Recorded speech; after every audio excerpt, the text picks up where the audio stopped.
Welcome to the White Collar Fitness Radio, the ultimate podcast for professionals striving to achieve optimal performance in today's fast-paced age.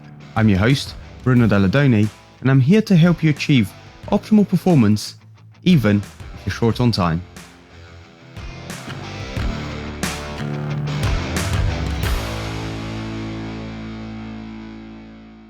Hello everybody, welcome to today's episode where we're discussing a bit of the news. Today we're discussing tracking your blood glucose, your blood sugars at home. So there is a piece on the BBC and the headline is Doctors Question Science Behind Blood Sugar Diet Trend. The main company doing this at home or for, I suppose, at-home consumption is Zoe. And I'm sure you've seen the adverts. They've got all sorts of celebrities doing it. Davina McCall's on the trend, or at least marketing it. And what they have is a two-part thing going on. First part is you get all the testing done. They test your gut health. They send you a blood sugar sensor, so the stuff you put in your arm, and it stays there for 2 weeks, I believe. I might be wrong, don't quote me, but I believe it's 2 weeks. And then they test your blood fats. Amazing. And then there's never a bait without a switch. And the switch comes in the form of a membership that then you get your Zoe scores and tools and supposedly expert nutritionists. All very cool, all very 21st century. Amazing. Now the program starts, as far as I know, at around £300, give or take, which is rather hefty, if you ask me. But, okay, we need to differentiate a couple of things. The first thing is our continuous glucose monitor, so the little patch thing on the arm, any good? And always and forever, the answer is it depends. It depends who you are, what you're using it for. So if you're someone that has diabetes, yeah, probably quite handy, because primarily whenever constant glucose monitoring takes place in terms of studies, the research is primarily done on people that need it, aka diabetics. So if you don't need it, as in you're just going by your day and you want to know whether you're going to be healthier by cutting out broccoli out of your diet, then there's no funding for that, because why would there be? That's dumb. The funding is primarily coming from drugs companies so that they can create better drugs for diabetics and make money themselves. So makes sense, right? Incentive structures and all that.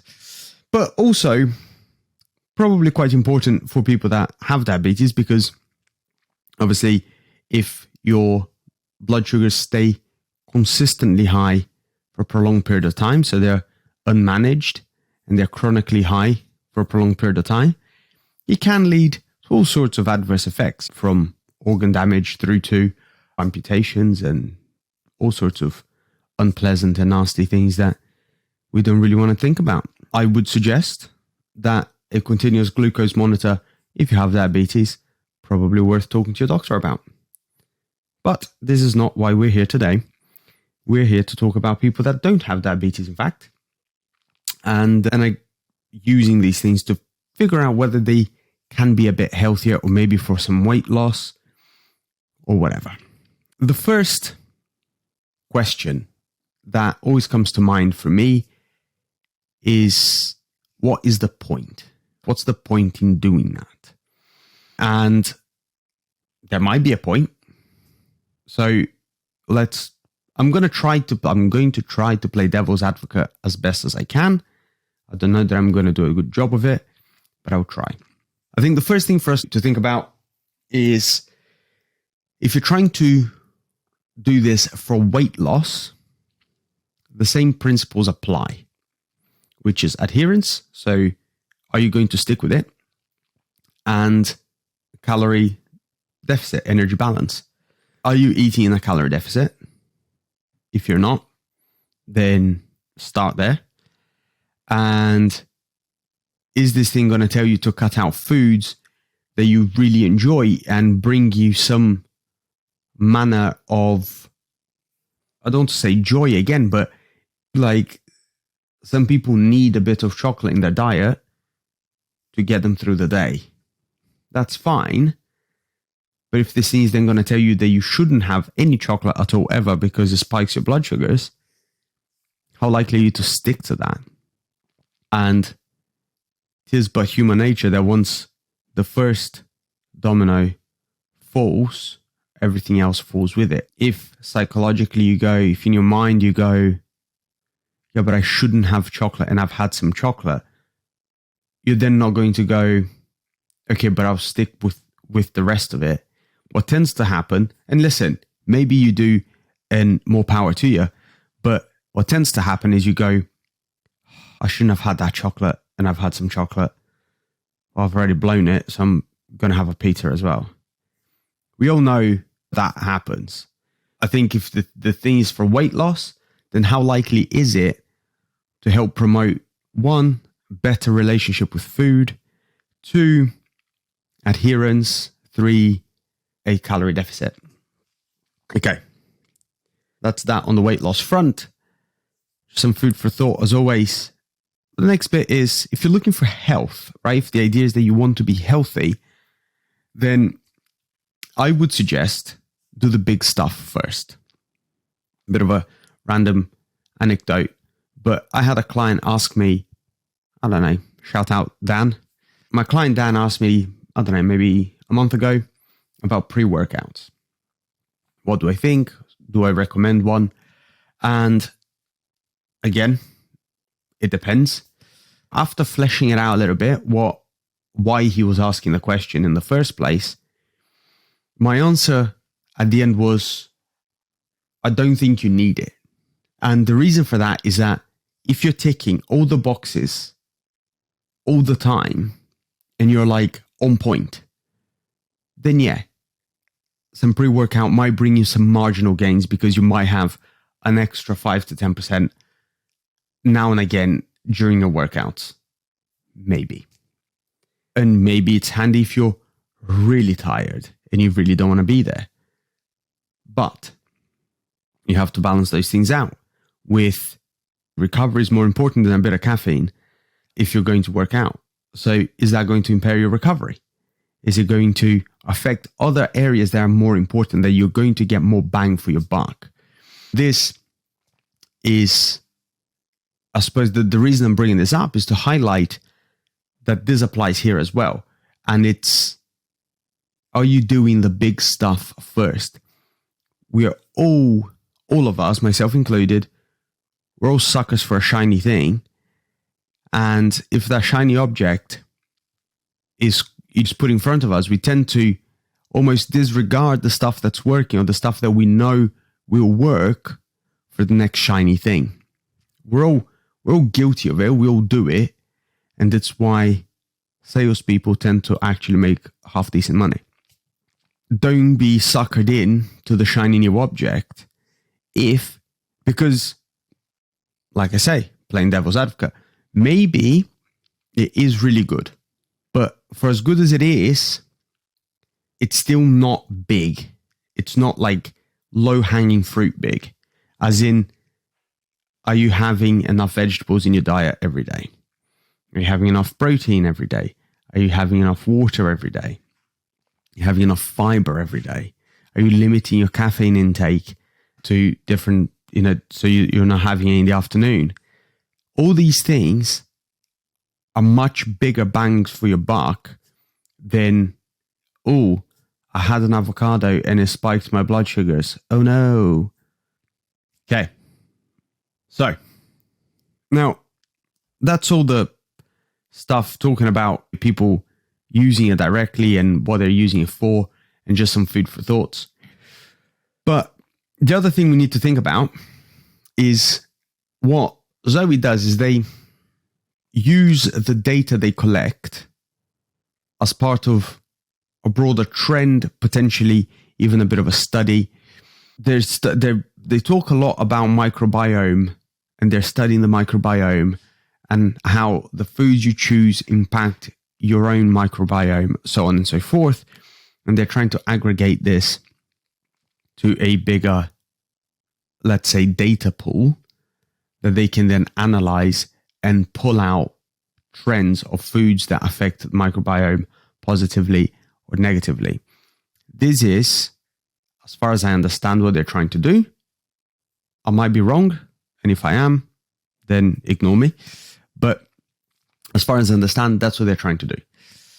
Now, there are issues with that. And the first thing for us to think about is that we all have our own biases. And that in and of itself is fine.